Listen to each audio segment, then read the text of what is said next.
My name is Jonathan Vickers, and I've been a professional actor since 2009 when I left drama school. Um, from a young age, acting's always something that I wanted to do. It sort of began, I suppose, a way that's not unusually. I started doing amateur dramatics through the city council, and then through other amateur dramatic companies.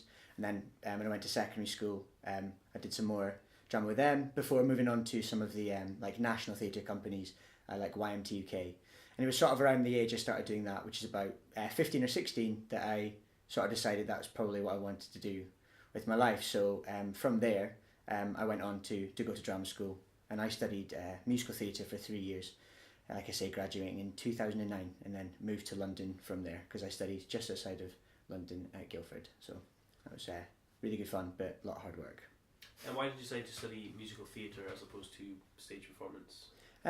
Musical theatre is something that I'm very passionate about, and it's what sort of the track that I took as a youngster as well. Singing's is probably my strength, and along with acting, so that seemed like a natural choice. So a school that sort of focused on the singing and the acting, and then combining those as a skill seemed like the right course for me. And I'm definitely made the right choice, and as a result of that, my career for the last 3.5 years has been mostly musical theatre, which is what I wanted to do, which has been great fun. So when you were applying to go to university, were there other options for you? Did you apply for several different courses? Yeah, I mean, there is a lot of options out there, especially these days. There's a lot of really great courses in London, surrounding London, and all over the UK. I knew that it was musical theatre that I wanted to do, so the schools that I auditioned for were musical theatre schools, but there's a plethora of courses out there for obviously acting courses, as well as stage management and technical theatre. Alongside nowadays, you get physical theatre courses. People who look for musicianship, you can get acting musician courses. So yeah, there is a lot of options out there. But for me, I knew it was musical theatre that I wanted to focus on, so those are the schools that I auditioned for. Yeah, can you describe your experiences when you first started going to drama school? Yeah, when you're doing amateur dramatics, you can find yourself sometimes being a bit of a big fish in a small pond, and being thrown into that environment with sometimes 50, 60, 70 students who were all sort of really good at musical theatre in their own sort of hometowns can be a bit daunting. But so after those first few days are settled and you begin to get to know each other, you begin to settle down to work. It's really exciting because you begin to realise that you're working with staff who want you to be the best you can be, and as well alongside actors and performers of all sorts who are looking to do it professionally as well. So you're sort of working off each other and feeding off each other, and you very quickly begin to realise what your strengths are and what your weaknesses are, so you can work on those and what it is that you bring to the table, which is at the end of the day what theatre is all about, which is being able to cover as many bases as possible so that you're employable and castable, but also holding on to those things that make you stand out from the crowd, whether that be a particular strength in singing or acting, or just a way that you can emote certain parts, whether you there's strengths in different types of performance, and you identify those at drama school. So yeah, it takes a little while to do that, but once you do, you begin to settle in and hopefully work on those weaknesses, and then improve on your strengths. Was there anything that surprised you when you first started, things that you took for granted or that you just hadn't learned yet? Yeah, definitely.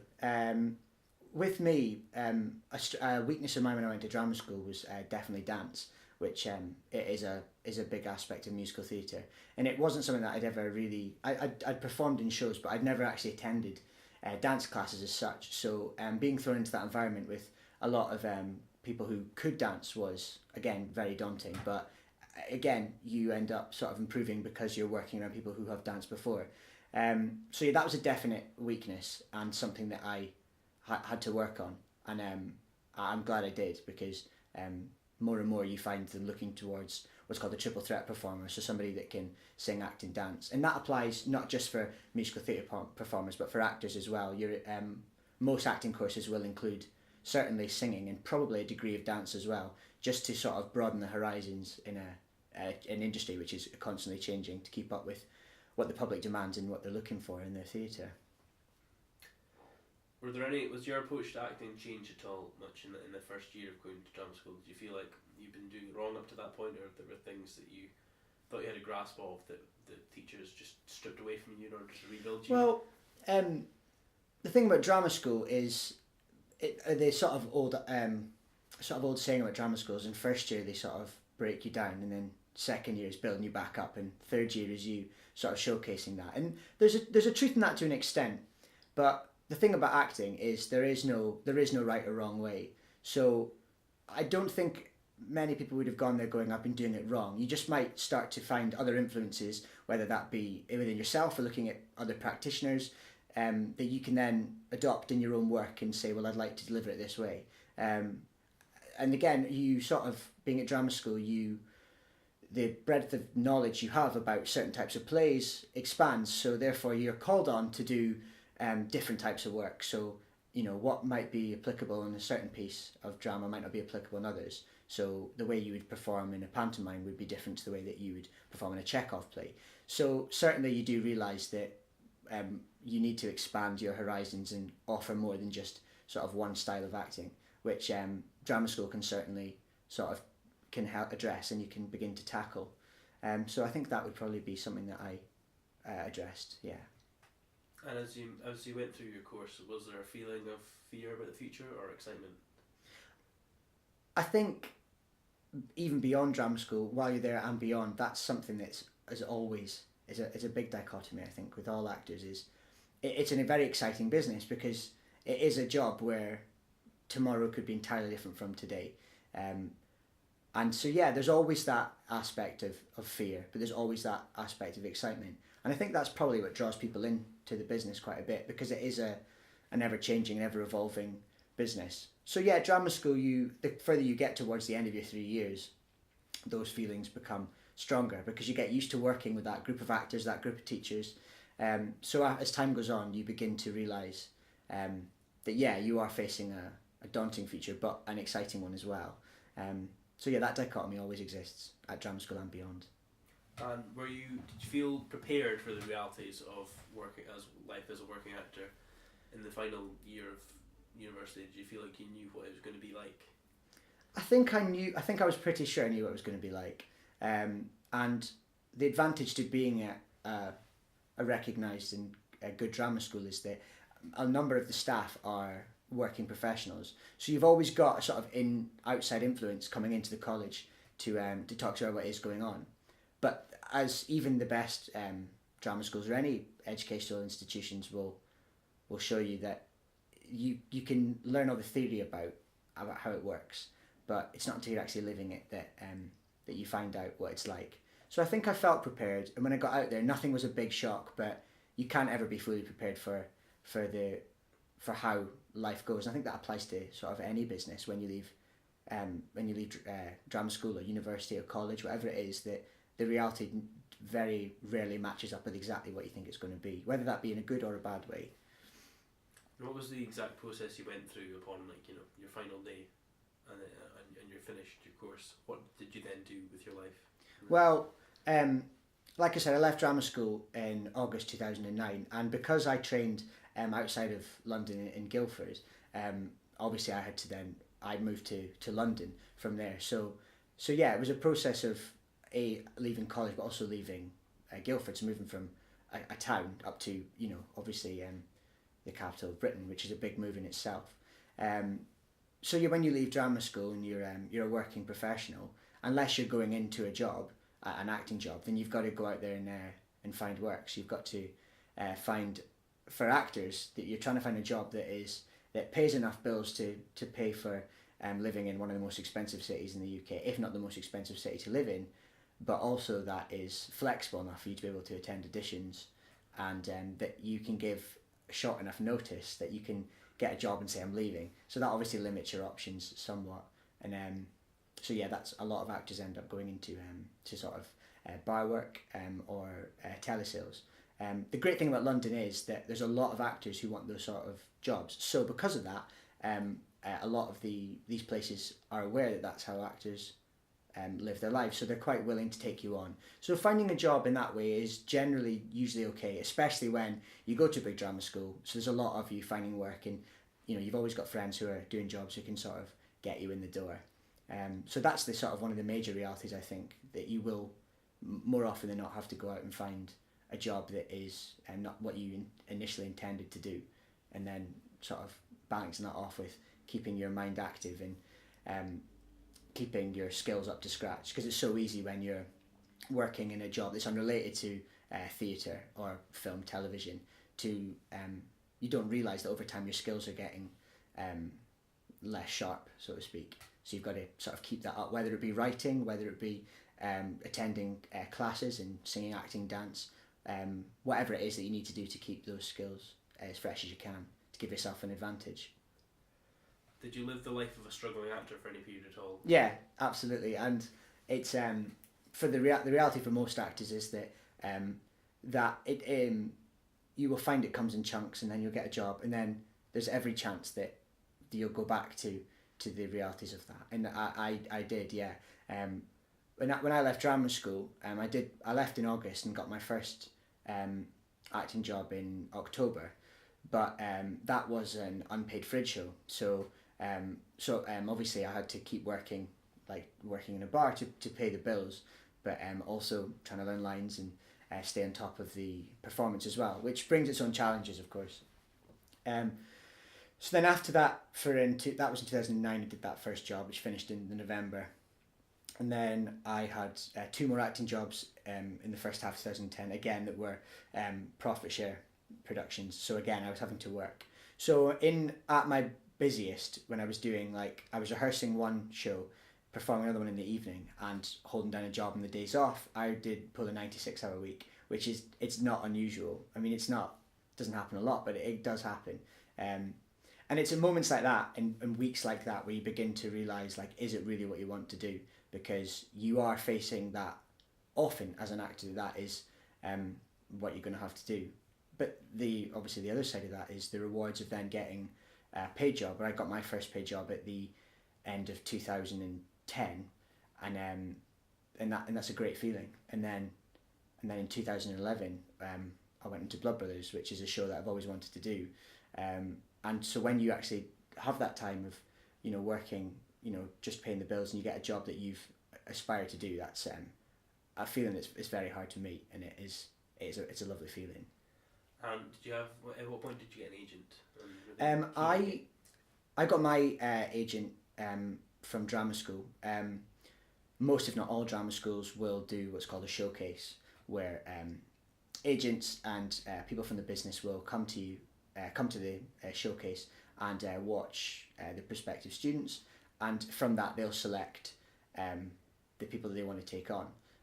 It's always a very tricky time, that, because you sort of see that showcase sometimes as how well you've done at drama school, which it just isn't the case. The way that agents work is that they need to have different types of actors on their books. If they have too many actors who are the same, then they're doing their other actors on their books a disservice. So if you just happen to be unlucky and look a certain way, and the agents already have people of that description, then you might struggle to get an agent from drama school. So that can be quite tricky. So some of the most successful people from my year at college left drama school without an agent. So they just had to do that bit extra work when they left, and some of them have gone on to do some great things. So yeah, but I mean, I got my first agent from drama school, which and they got me my sort of first auditions in London.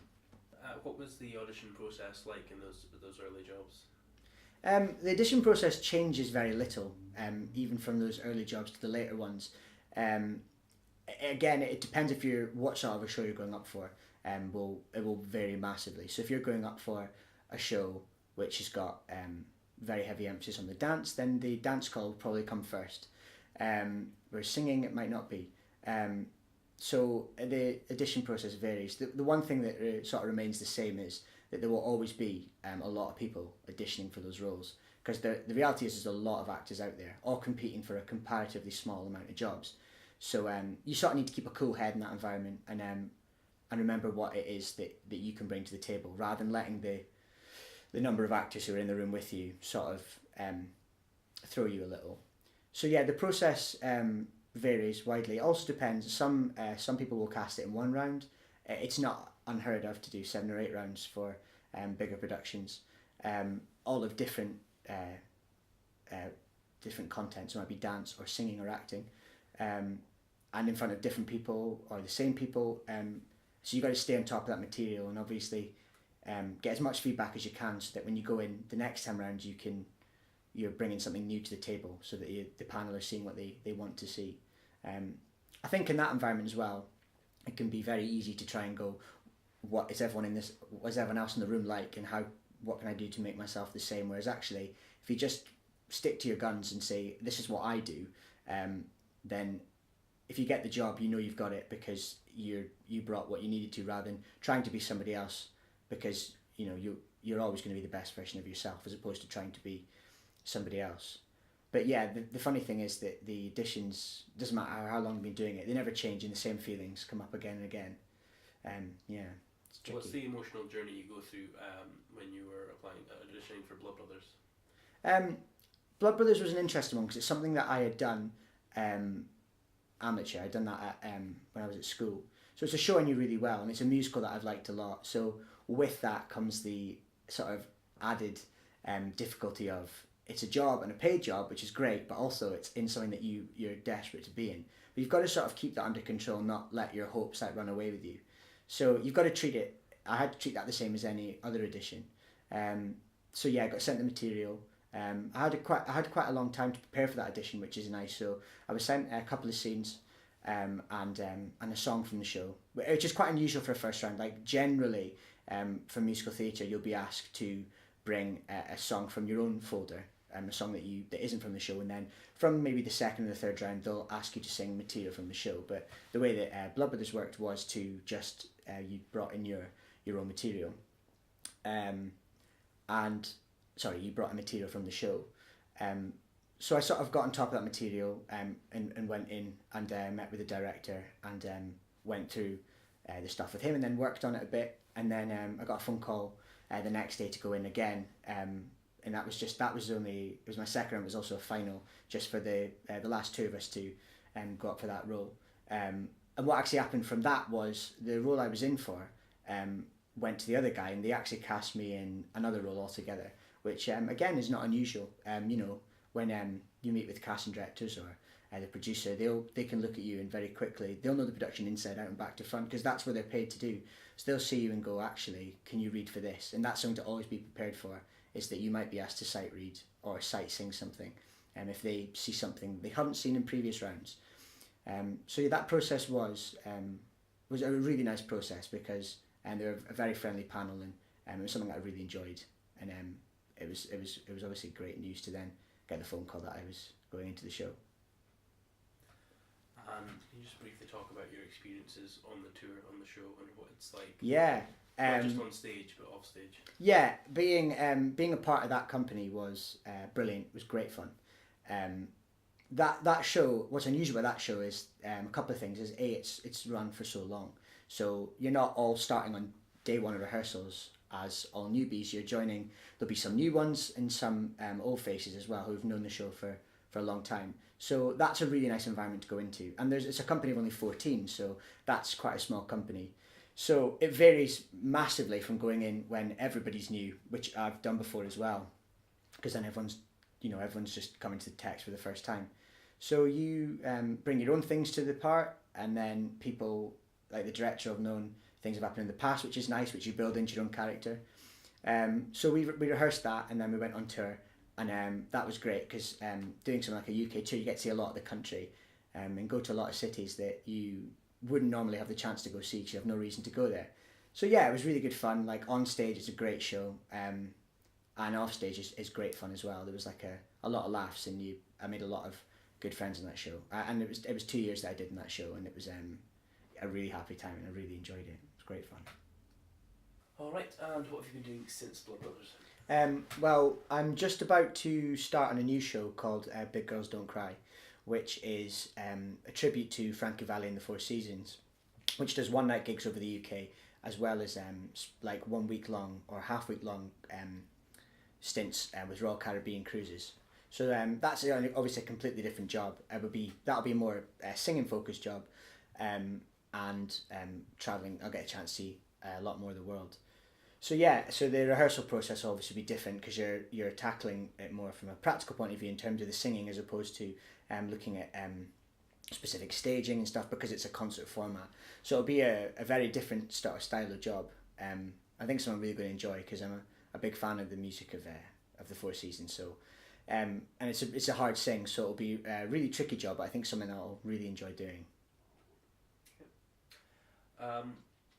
With regards to sort of your ambitions and aspirations, is there a point at which you're working towards, or is there certain roles out there that you want to do, you want to have as part of your career?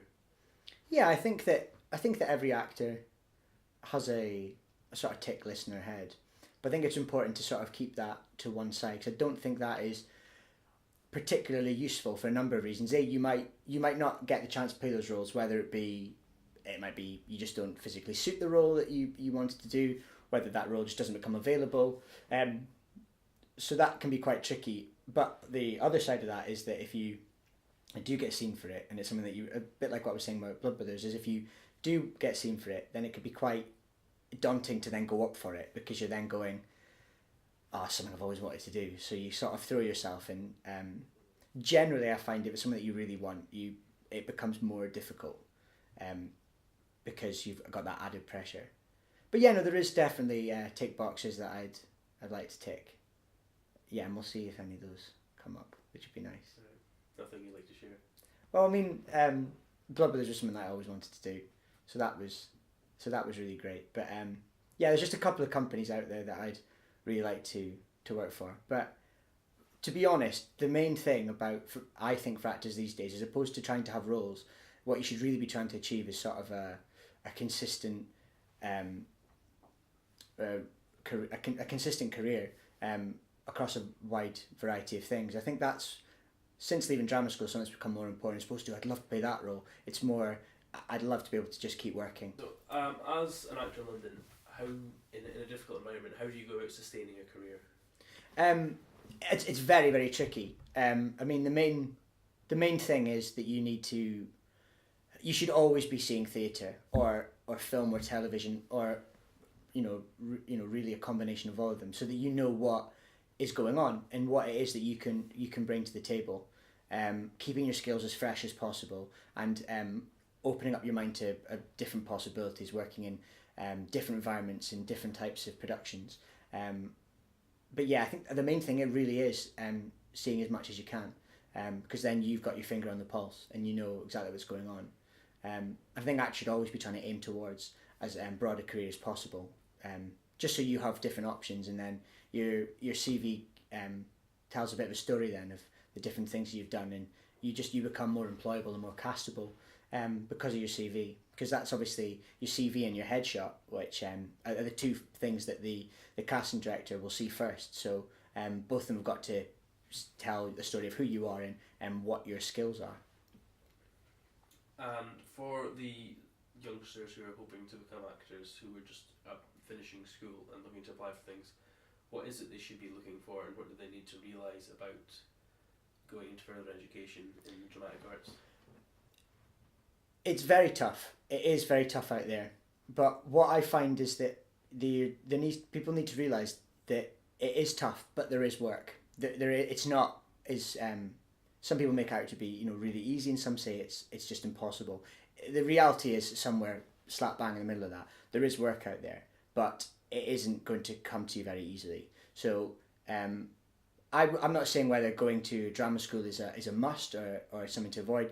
It's a route that I took, and it's a route that, from my own personal experience, that I would recommend because I enjoyed it. So if that is the route that you're going to take, then look at your strengths and look at your weaknesses, and look for a course that sort of meets those. I've got friends who their strengths were actually in singing and dance, so your automatic thought would be, well, they'll go and do a musical theatre course, but actually they went off and did acting courses because they were thinking, well, I'll get my acting up to scratch so that they can expand their horizons. That's not for everyone, but it's definitely worth sort of investigating courses and seeing what they offer. And if you can find out from students that are there that then all the better, because they're going to have a first-hand experience of exactly what's going on. So I think that is really important to remember. I think it's also hugely important to take a step back before you go into performing arts and look at what your reasons for going into the business are. If it's because you have a love of theatre, a love of film and television, and it's a medium that you want to work in for those sort of reasons, then it's something to do, but just make sure that your reasons are beyond wanting to become rich or famous, because as much as that is as good a motivation as any some of the time, that is reserved for a very small number of people. So you have to bear that in mind, certainly. But yeah, the main thing to do is, if you're going to drama school or going to university, look at the courses, that what they offer, and what you can get out of them. And then when you get to London, just be prepared to work hard, both in the rehearsal room and then out of it when you're out of work. Keep motivated, keep on top of your skills, keep yourself employable, and don't shut yourself off from going, well, I don't dance, or I don't sing, or whatever. Work on those skills, make yourself as employable as possible, and you'll make it easier for yourself. And how have you seen the environment change with the advent of social media in the last 5-10 years? Social media is hugely important, and it is changing every business, and performing arts is as important to that as any other. It's as important to performing arts as any other business. Actors are their own business. You're self-employed, so you are your own business completely. But so you need to be aware of that. So as such, like any business, you have to market yourself, and the most cost efficient and easiest way to do that is through social media. So staying on top of things like Facebook and Twitter is very important. Having a website is becoming increasingly important. It's not a must, but it certainly does help. And I have friends who have gained jobs because of their websites, because that's a first port of call. For film and television, having a showreel is crucial. So being able to have one of those made and done, and then releasing that on your Spotlight page, if you're a member of Spotlight, on your on whatever social media format, will help. It's all these things that they're not, one single part of it is not going to necessarily be make or break. But if you build that up well, and build up a good social media presence, or a good online presence as a whole, it can be very beneficial. The flip side to that is the problems that you can have with things like Facebook and Twitter. Your life is completely available on the web with a couple of clicks. So you need to be aware of that. So if you go and see a show, and then you tweet saying, "Oh, this was terrible. This is something I really didn't enjoy," then the chances of having a backlash on that are quite high. So you need to be professional at all times, both when you meet directors and also when you are using the internet. So yeah, there's a definite flip side to that. There's a lot of information available about that sort of thing on the internet as well. On spotlight.com, I've written for them an article exactly on this topic, on the do's and don'ts of social media.